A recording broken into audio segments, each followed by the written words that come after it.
레오 10세는 37세의 나이에 217대 교황의 자리에 올랐습니다. 예배당을 크게 짓고 싶었습니다. 그래서 성 베드로 대성당을 건축하기 위해서 건축비가 필요했고, 그 건축비를 마련하기 위해서 면죄부를 팔기 시작했습니다. 비텐베르크 대학교에서 신학을 가르치면서 설교를 하고 있었던 마르틴 루터가 신학자이죠. 1517년 10월 31일 정오에 이 면죄부 파는 것을 보면서 이 사면의 능력의 선언에 대한 논제, 면죄부를 사서 죄를 용서받는 것, 이것에 대해서 95개의 질문을 썼습니다. 그것이 95개조 논제입니다. 그거를 비텐베르크 대학교의 정문 앞에 그 95개조의 질문을 붙였습니다. 그러니까 흔히 대학에서 우리가 볼 수 있는 대자보입니다. 대자보를 붙여서 토론을 하자라고 제안을 했던 것입니다. 이게 어떤 선동이 목적이었다면 쉬운 독일어로 썼을 텐데, 학문적인 토론을 하고 싶었기 때문에 라틴어로 썼습니다. 그래서 처음에 붙였던 것이 라틴어로 되어 있으니까요. 일반인들은 잘 보기가 어렵고 신학도들만이 볼 수 있는 그러한 언어였습니다. 그러니까 신학적인 토론을 좀 하고 싶었던 것이죠. 루터가 보기에 아무리 예배당 건축이 선한 일이지만, 예배당 건축이 악한 일은 아니죠. 굉장히 선한 일이죠.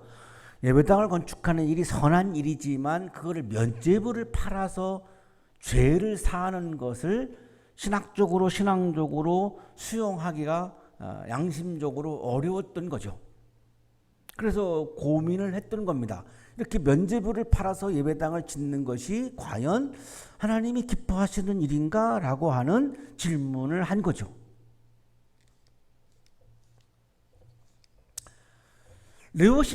교황 레오 10세는 교회와 예배당 건물을 중요하게 여겼습니다. 그래서 하나님만이, 예수 그리스도만이 죄를 사할 수 있는 것을 자기가 면죄부를 팔아서 죄를 용서하는 것을 일을 했으니까요.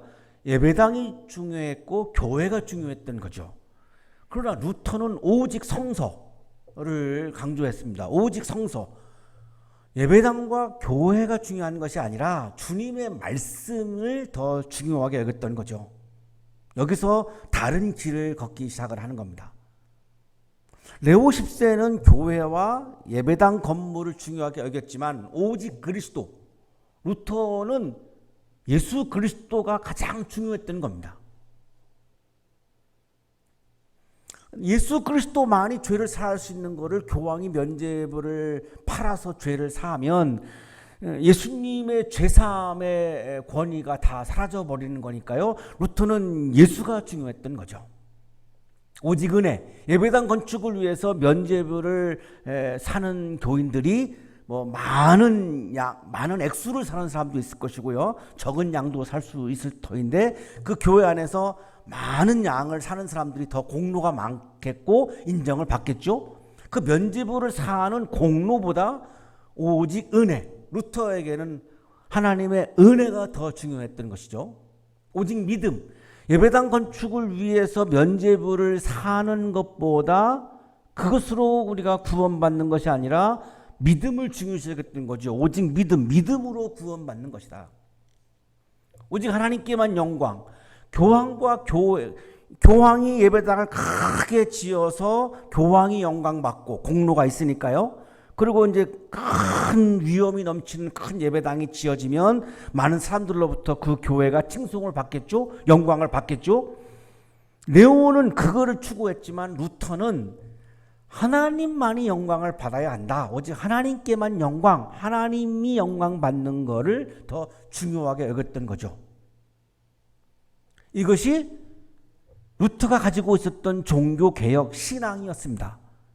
그래서 카톨릭 사제였던 루터가 이 사건을 통해서 이제 개신교가 이 인류 역사에서 출발을 하게 되었던 것이죠. 종교개혁 신앙 때문에 개신교가 시작된 것이죠. 500년이 더 넘어갔는데요. 종교개혁을 한 지가. 오늘 지금 저는 이 종교개혁 신앙을 쭉 여러분과 함께 묵상을 하면서 오늘날에도 레오 10세가 가지고 있었던 그런 생각들, 레오 10세가 걸어갔던 길을 우리도 걸어가는 부분이 있지 않는가라고 하는 생각을 많이 하게 됩니다. 레오 10세는 자신의 욕망과 교회와 예배당 건물을 위한 길을 걸어간 거죠. 루터는 예수 그리스도를 위한 길을 걸어간 것입니다. 이 두 길이 이렇게 나누어졌기 때문에 가톨릭과 개신교가 나누어졌던 거죠. 오늘의 성서 일과는 시편 1편입니다.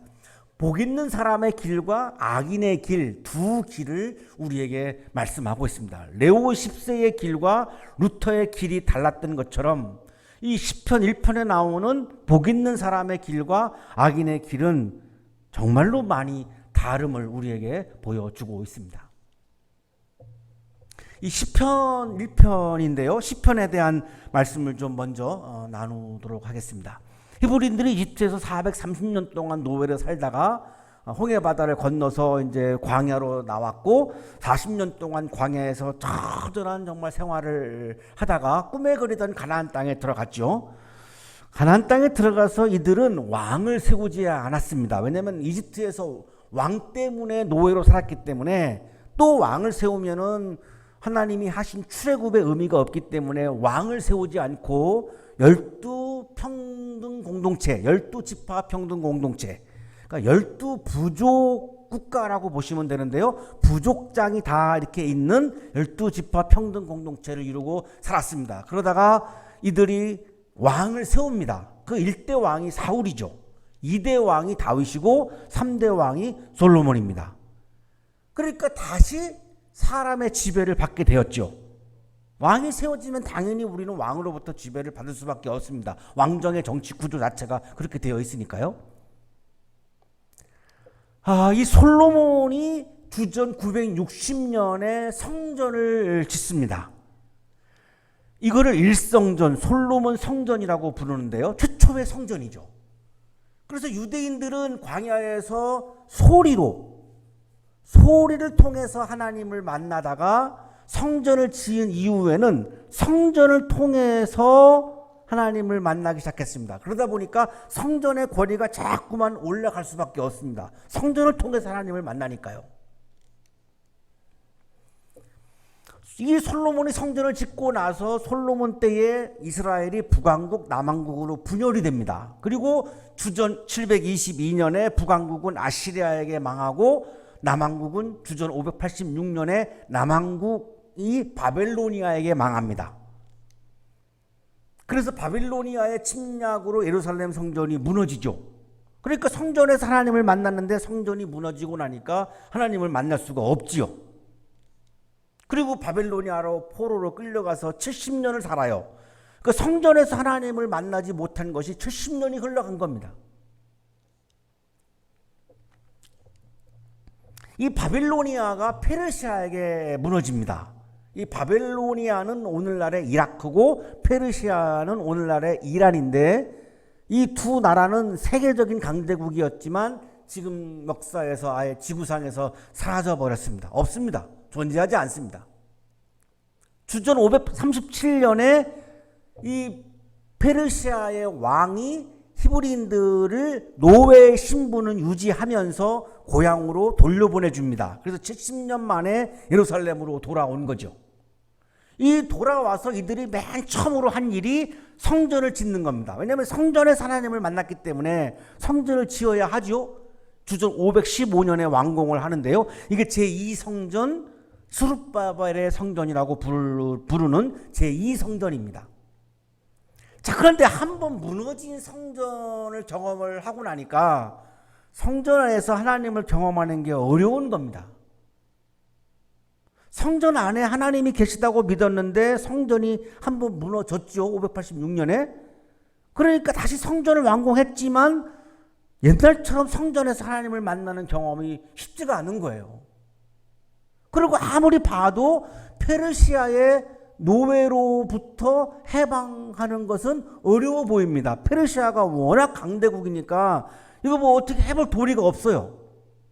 그래서 이때 히브리인들이 왜 우리가 나라가 망했지? 하나님의 백성인데, 하나님이 우리의 하나님이고 우리는 하나님의 백성인데 우리가 왜 망했지를 성찰하기 시작을 하는데요. 그 성찰하다가 발견한 것이 뭐였냐면 하나님 신앙의 전통의 상실이었구나라고 하는 것을 확인합니다. 옛날부터 모세 때부터 우리가 계약을 받고 십계명을 받고 많은 법들을 받고 약속의 말씀들을 받고 우리가 신앙 안에서 살았던 민족인데, 우리가 자꾸 외세를 의존하게 되면서 하나님을 버렸구나, 하나님 신앙을 우리가 이 어마어마한 좋은 전통을 버렸기 때문에 우리가 망했구나라고 하는 것을 발견합니다. 그래서 정치적인 나라는 회복이 불가능하지만 신앙 공동체로서의 나라는 가능한 것이 아니겠는가, 이런 생각을 한 거죠. 그래서 신앙 회복 운동을 펼칩니다. 이것이 지혜 운동이라고 부르죠. 이 신앙 회복 운동입니다. 이 지혜 운동이라고 하는 말이. 그래서 사무엘서 열왕기라고 하는 역사서가 있었지만 신앙의 관점에서 역대기를 새로 씁니다. 사무엘 상하와 열왕기 상하에는 정치인들, 왕들의 부정적인 모습이 다 나옵니다.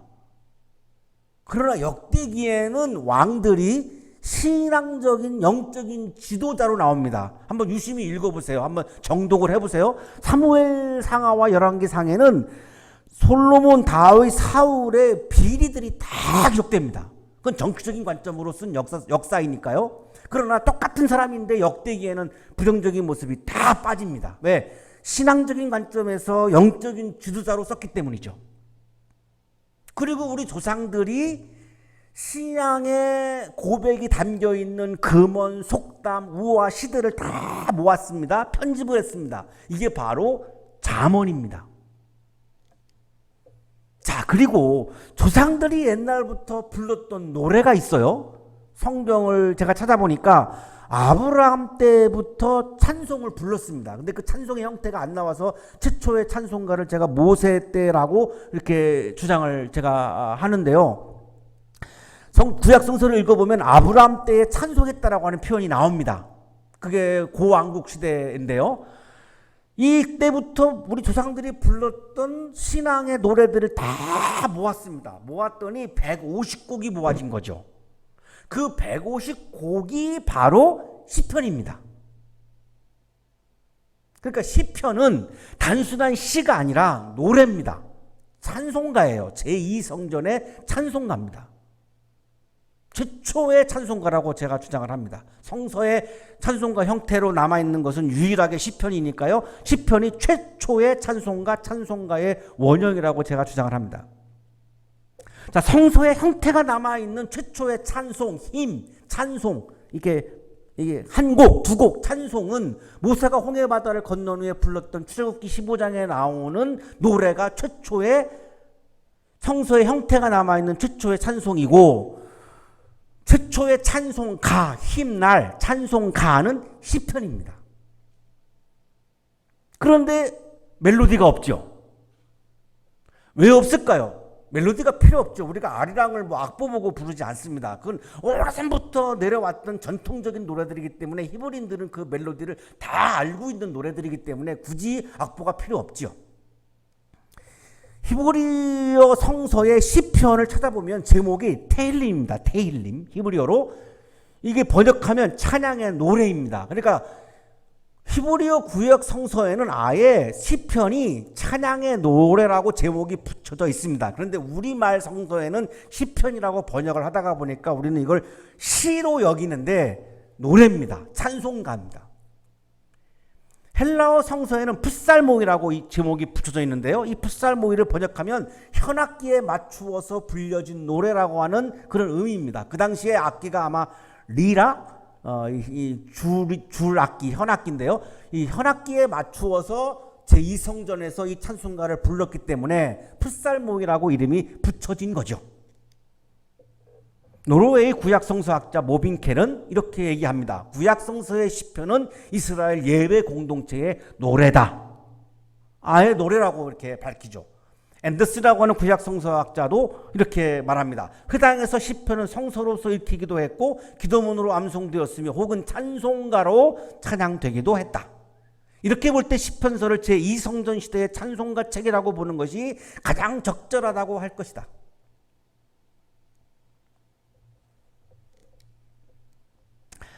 하나님 신앙의 전통을 잃어버린 히브리인들은 이 시편 찬송을 부르면서 하나님 신앙을 회복했습니다.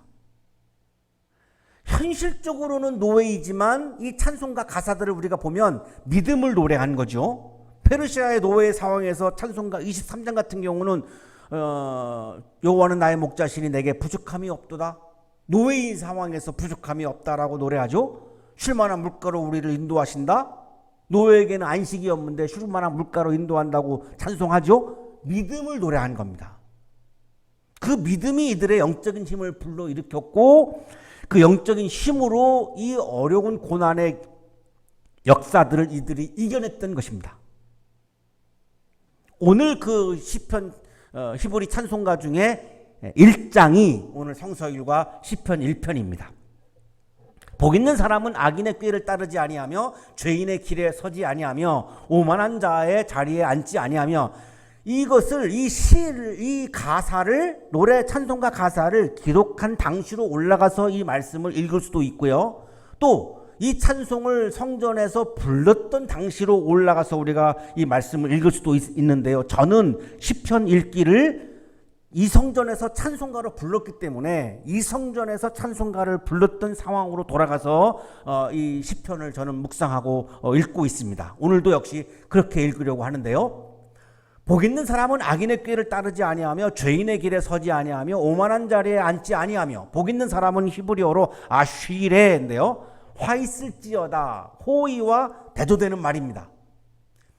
얼마나 복이 있는지라고 하는 감탄문입니다. 원래는 히브리어에는 감탄사예요. 얼마나 복이 있는가, 복이 있도다 이런 거죠.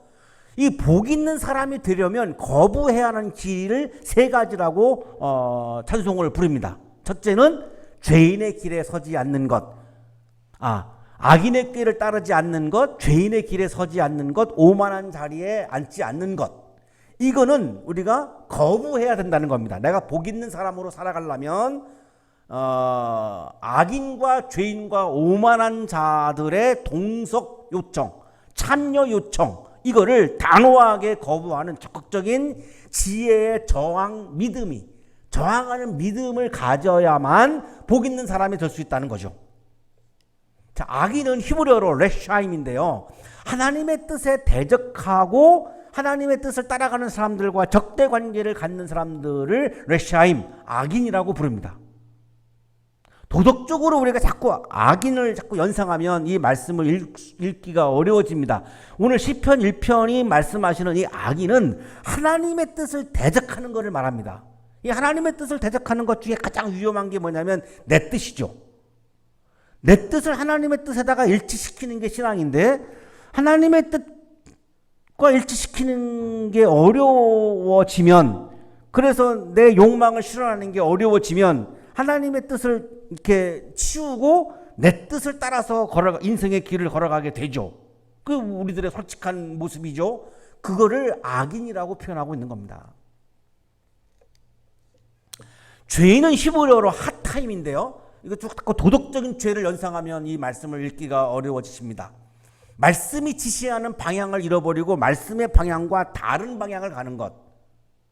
예를 들어서 뭐 좁은 문으로 들어가라 그랬는데 자꾸 우리가 넓은 문으로 가는 것, 이런 걸 말하는 겁니다. 이런 거를 시편 1편은 죄인이라고 말씀하고 있는 겁니다.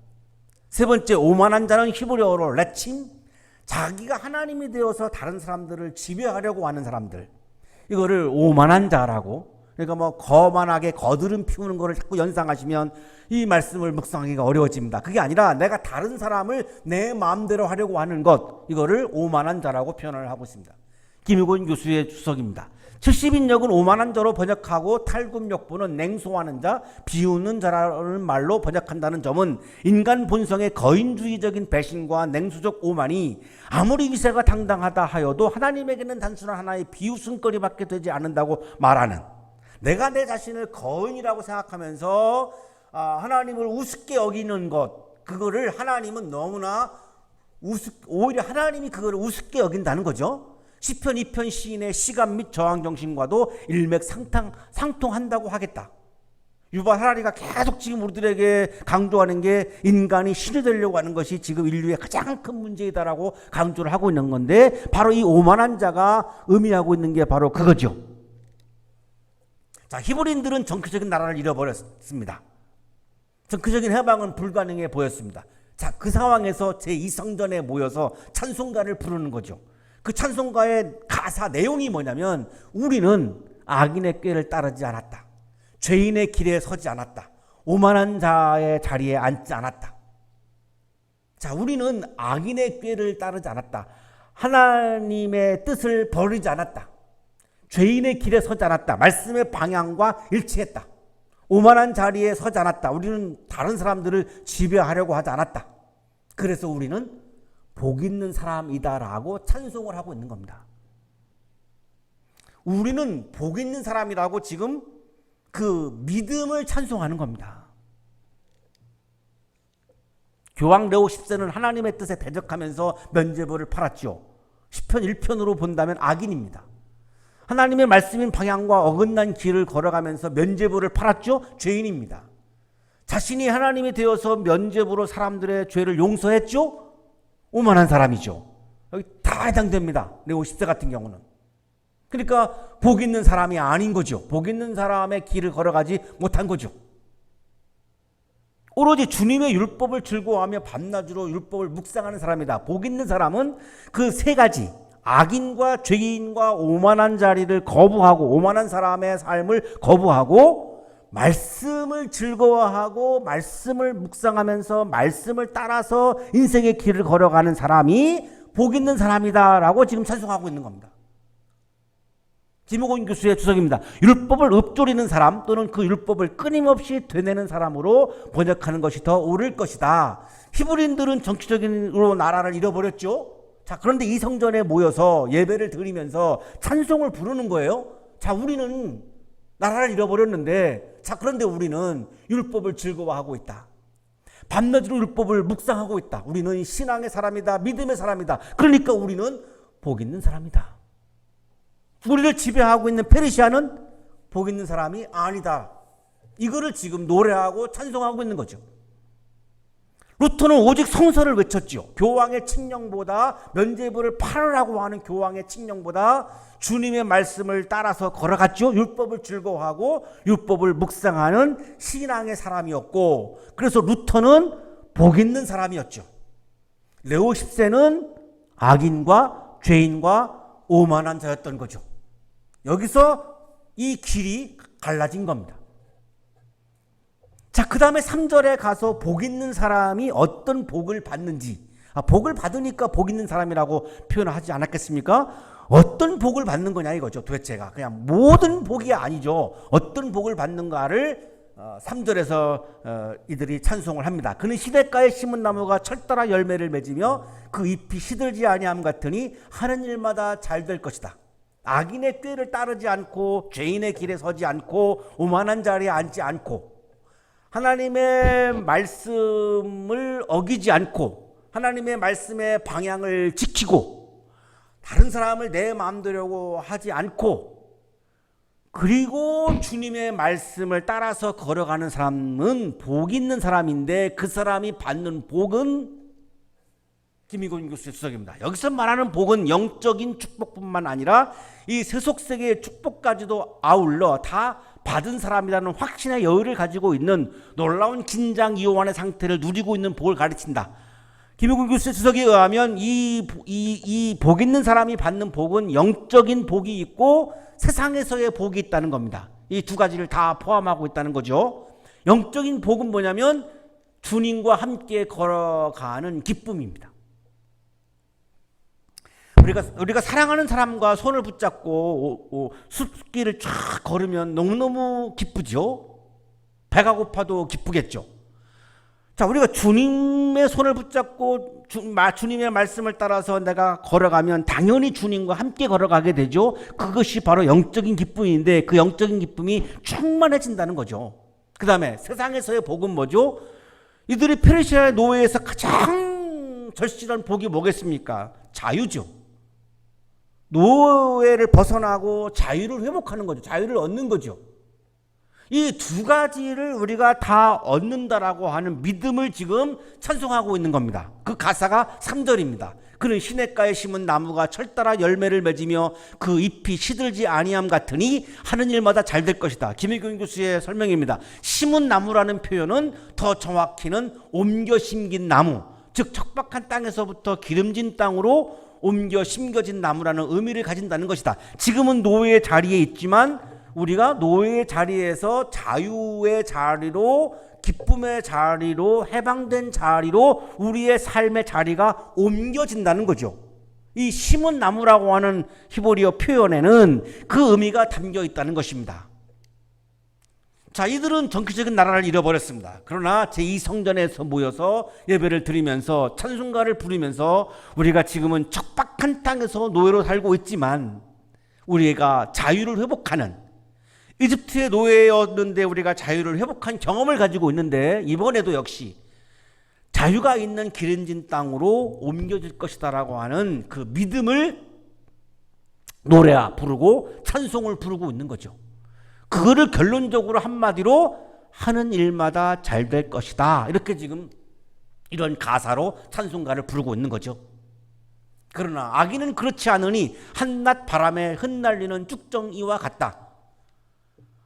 악인은 누굴까요? 히브리인들을 지배하는 페르시아죠. 자, 페르시아는 히브리인들을 노예로 부리고 있는 악인이죠. 자, 이 성전에서 히브리인들은 페르시아의 권력은 한낮 바람에 흩날리는 쭉정이와 같다고 찬송을 부릅니다. 아무것도 아니라는 겁니다. 큰 예배당을 건축하려고 면죄부를 팔았던 교황 레오 10세는 악인입니다. 그 교황의 권력은 한낮 바람에 흩날리는 쭉정이인 거죠. 그래서 종교개혁이 일어난 거죠. 그러므로 악인은 심판받을 때에 몸을 가누지 못하며 죄인은 의인의 모임에 참여하지 못한다. 그렇다. 의인의 길은 주님께서 인정하시지만 악인의 길은 망할 것이다. 자, 히브리인들은 제2성전에서 의인의 길은 주님께서 인정하시지만 악인의 길은 망한다고 찬송을 부릅니다. 히브리인들을 지배하는 페르시아는 악인이죠. 악인의 길은 망한다는 겁니다. 페르시아가 나라가 송두리째 없어졌죠. 망했습니다. 왜요? 악인이었으니까요. 예수 그리스도보다 자신의 욕망과 교회와 예배당 건물을 중요하게 여긴 레오 10세 악인이죠. 악인의 길은 망합니다. 레오 10세 때 가장 교황청에 빚을 어마어마하게 빚을 짓고 완전히 교황청을 다 말아먹은 사람이 레오 10세입니다. 망한 거죠. 악인의 길을 단호하게 거부하고 예수 그리스도의 말씀을 따라서 길을 걸어가는 의인, 그 사람을 오늘 시편 1편은 복 있는 사람이라고 찬송하고 있습니다. 예수 그리스도의 말씀을 따라서 오늘도 한 발자국 한 발자국 성실하게 묵묵히 걸어가는 사람이 복 있는 사람입니다. 물질이 많이 주어졌든지 명예나 권력이 많이 주어진 사람을 말하고 있는 것이 아니고 시편 1편에 나오는 복 있는 사람은 그런 사람을 말하고 있는 것이 아니고 예수님의 말씀을 따라서 걸어가면서 주님과 함께 동행하는 기쁨이 충만한 사람. 그래서 주님이 주시는 기쁨을 가지고 인생의 길을 걷다가 보니까 세상에서는 자유가 풍성해지는 사람. 그래서 철따라 열매가 풍성한 사람. 그 사람이 복 있는 사람이라고 찬송을 부르고 있습니다. 여러분의 삶이 예수 그리스도의 말씀을 따라서 한 발자국 한 발자국 옮겨가는, 주님과 동행하는, 말씀과 동행하는 그러한 삶이 되셔서 영적인 기쁨이 충만하고 자유가 가득하고 열매가 풍성한 여러분의 삶이 되시기를 주님의 이름으로 축복합니다. 거룩하신 주님, 악인의 길을, 죄인의 길을, 오만한 자의 길을 걸어갈 때가 많았음을 고백합니다. 우리를 불쌍히 여겨주시고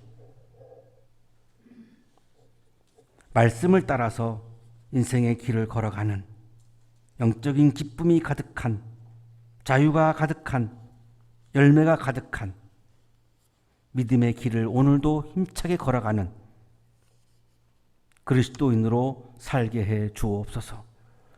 예수 그리스도의 이름으로 기도하옵나이다. 아멘.